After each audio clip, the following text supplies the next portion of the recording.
Tucked away in a remote corner of southwestern Idaho, some 20 miles east of Boise, lies an ecological wonder.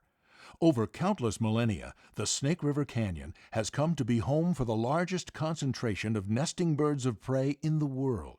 But today, that home is in jeopardy. 20 million years ago, volcanic eruptions fractured the northwestern corner of the continent, piercing the heart of behemoth Lake Bonneville and draining it into the sea. And canyons like this one became a major stopover for migrating waterfowl. When eagles, hawks, and falcons discovered this thriving community of their favorite prey, they too began to call the canyon home. It's a tremendous facility, not only for the tourism aspect of people visiting and seeing it, but the perpetuation of the species that are here. More than 700 pairs of raptors, 15 different species, nest along these sheer cliffs. Another 9 species use this critical hunting area during their annual migration. The first humans coveted the canyon for its hunting and fishing as well. Later, others discovered new uses for the river. Still others, like a young soil scientist named Morley Nelson, saw the canyon as a unique living laboratory, a geological masterpiece that offers perfect conditions for birds of prey to thrive.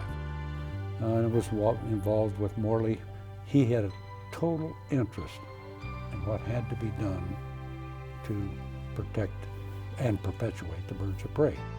His studies led him to become one of the world's foremost experts on birds of prey and an international leader in their conservation. Such was the level of respect for the man and his work that in 2009, the canyon was preserved for all time and rechristened in his name. It is at the very top of the list when it comes to the scientific value that is here in the development of birds of prey, the protection of the birds of prey worldwide. Morley's message rang true well beyond Idaho, and celebrities like Walt Disney, Paul Newman, John Denver, and Lynn Redgrave lent their support. These cliffs here in Idaho's Snake River Canyon are home to one of the densest populations of raptors on the North American continent.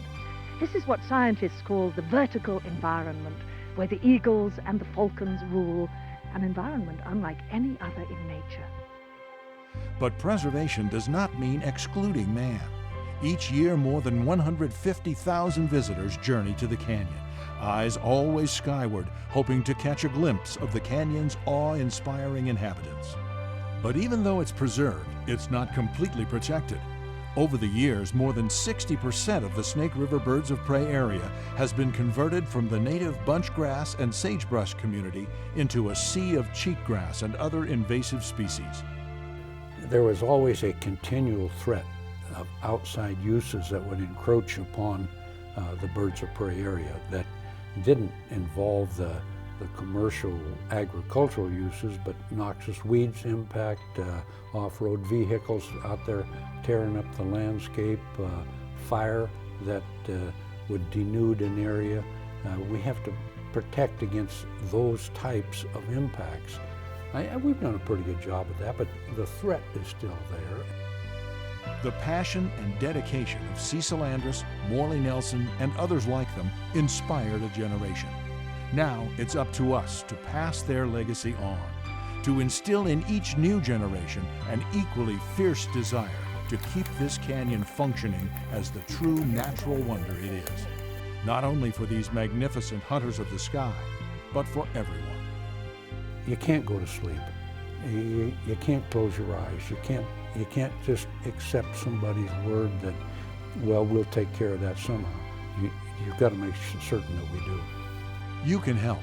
Producers have already secured a television broadcast and are currently seeking sponsorship funding for a full-hour documentary on this incredible natural resource. Contact us today and help us tell the world the story of this ecological masterpiece and of Morley and the people who saved it, so that future generations can see for themselves one of nature's finest hours.